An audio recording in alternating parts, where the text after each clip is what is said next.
l'Ukraine manque de munitions, manque d'artillerie et manque d'hommes également d'ailleurs, on en a déjà beaucoup parlé. Alors en attendant mieux, eh bien l'armée ukrainienne fait avec ce qu'elle a et en l'occurrence elle a des drones, elle en produit énormément et c'est manifestement très efficace puisque regardez, c'est une source militaire française qui affirme que 65 à 85% des destructions de positions russes le sont grâce à ces fameux FPV. Alors d'abord, première question, pour aller voir comment c'est possible. C'est colossal, 65 à 85%, Michel Polaco. Oui, c'est colossal, mais d'un autre côté, c'est pas très étonnant de la part de l'armée ukrainienne, qui a une toute petite aviation et qu'elle ne peut plus utiliser, peu d'hélicoptères qu'elle ne peut pas ou rarement utiliser, et qui en revanche a pris l'initiative, il y a 2 ans, d'utiliser les drones en quantité et toutes les catégories de drones, depuis les plus petits jusqu'aux plus gros, qu'elle a réussi à s'en procurer pas mal, qu'elle en fabrique elle-même pas mal, et qu'elle a donc montré qu'elle était capable d'avoir une forte présence sur le terrain, une forte activité dans tous les domaines presque de la guerre, en utilisant des drones, donc en ne risquant pas la vie évidemment de ces soldats, car elle est très précieuse, ils n'en ont pas énormément, ils n'en ont pas beaucoup, c'est pas une très grande armée, et ils utilisent les drones pour faire de la reconnaissance, du renseignement, pour faire de l'imagerie médiatique, ce qui est très important. Ils utilisent les drones pour faire du réglage de tir, pour leur artillerie, ce que nous faisions il y a plus d'1 siècle avec nos premiers avions. Ils utilisent les drones pour faire du bombardement, même à longue distance, si vous avez vu, pour créer de l'insécurité sur le territoire russe, puisqu'ils arrivent quand même à tirer très très loin, et ça c'est quand même assez remarquable. Et puis il y a une chose qui est remarquable aussi, c'est cette utilisation des drones comme missiles. Vous savez, le principe du drone, c'est qu'il est piloté depuis le sol, il va faire une mission et il revient auprès de son pilote. Enfin, auprès de son pilote, il revient sur sa base. Alors que le missile, lui, il est envoyé pour faire une mission, puis bon, il explose, il est détruit, et il ne revient pas. On utilise aujourd'hui les drones comme des missiles, c'est-à-dire qu'on leur met une charge et on leur permet d'aller plus loin, puisqu'ils n'ont pas besoin de revenir. Donc on utilise les drones comme des missiles, ce qui est assez étonnant, de même qu'on les utilise comme appareils de surveillance rôdeurs, c'est-à-dire qu'on les laisse voler assez longtemps à l'affût d'un objectif, d'une cible intéressante, avec des opérateurs au sol qui, eux, ne risquent pas leur vie. Et puis, à un moment donné, quand on découvre la cible, soit le drone est en posture et a les moyens pour attaquer cette cible, ou bien il ne les a pas, et c'est à ce moment-là un appareil plus puissant ou l'artillerie qui effectue la mission. Alors, donc, vous voyez, les Ukrainiens sont en fait assez doués pour remplacer des armements qu'ils n'ont pas par des armements que personne n'utilisait jusqu'ici, et qui sont finalement assez efficaces. Ce qui est très intéressant aussi dans cette affaire, Nivine Potros, c'est qu'effectivement on a vu l'efficacité de ces drones, l'inventivité des Ukrainiens, c'est qu'ils ont décidé d'en développer assez sérieusement la production, parce que ce sont des choses qu'ils produisent eux-mêmes en fait. Exactement, parce que les chiffres le montrent, ces drones ils sont devenus indispensables sur le champ de bataille, faute de livraison occidentale bien évidemment, que ce soit de munitions ou d'armes à longue portée. Ça, le président Zelensky l'a très bien compris, puisqu'il a décidé de consacrer 1,15 milliard d'euros aux drones dans son budget 2024. Des appareils qui seront évidemment produits en Ukraine. L'objectif de Kiev, c'est d'en produire 1 million cette année pour répondre aux besoins mensuels de ces soldats, qui seraient compris entre 100 000 à 120 000 drones selon des responsables ukrainiens. Alors évidemment, ce chiffre d'1 million, il paraît énorme, mais si on le compare par exemple avec la production russe, il est bien plus faible, puisque selon des estimations occidentales, la Russie produirait jusqu'à 300 000 drones FPV par mois.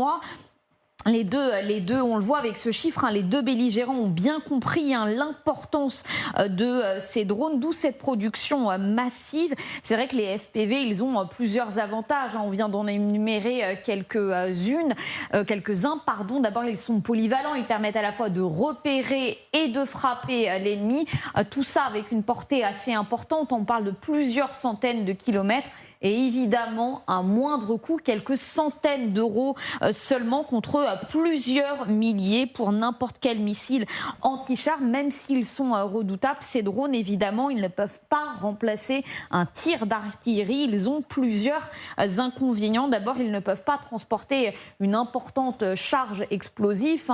C'est le propre du drone. Il peut transporter au mieux quelques centaines, voire quelques kilos de charge explosive. Pas plus. Ils sont très sensibles au brouillage et au système de guerre électronique. Selon une estimation du New York Times, seul un tiers d'entre eux atteignent leur cible. Mais surtout, ils sont utilisés par les deux belligérants quasi de la même façon et dans les mêmes proportions, alors qu'au début de la guerre, souvenez-vous, l'Ukraine avait un avantage colossal par rapport à par rapport à la Russie, mais on l'a constaté sur le champ de bataille depuis. La Russie a rattrapé son retard et est même en train de prendre le dessus en termes notamment de production, avec ce chiffre de 300 000 appareils produits par mois, d'où cette course effrénée effectivement de Kiev pour produire plus et ne pas se faire doubler par Moscou. Évidemment, merci beaucoup Nivi. Natalia Turin, les Russes, ils ont encore la matière première pour construire ces drones, les éléments industriels, si j'ose dire?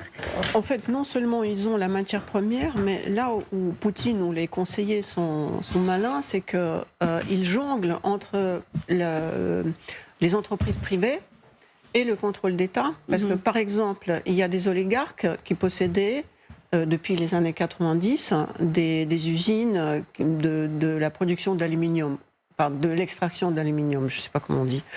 Et du coup, il les a quasiment mis en prison, ceux-là, parce que maintenant c'est l'État qui a le contrôle de l'aluminium, avec lequel on fait des choses. En revanche, la Russie est peut-être le seul pays au monde où n'importe quelle personne peut produire des armes.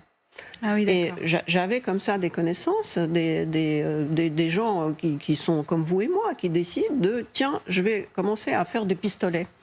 Et par exemple, il y a un pistolet hyper performant, j'ai oublié son nom, et cette personne a fait la copie. Parallèlement, il a eu la licence pour les tirs, pour les clubs de tir. Et du coup, n'importe quel civil avait accès à ce pistolet très très performant parce que c'était une copie. Les Russes sont des rois des copies. Ils faisaient des Hasselblad, des Leica à Kiev par exemple. Donc ils ont fait cette copie et du coup tous les garçons qui allaient dans les centres de tir sont des tireurs professionnels militaires parce qu'ils avaient à leur possession une possibilité de s'entraîner avec ce type d'armes. Et donc, Poutine, il laisse cette possibilité au privé d'ouvrir une petite usine et de produire tel type d'obus, tel type de drone. Mais en revanche, là où il fait un grand nettoyage, une grosse purge, c'est que Gorbatchev et Yeltsin, après, ont permis la privatisation des biens et des ressources. Poutine, maintenant, dit, écoutez...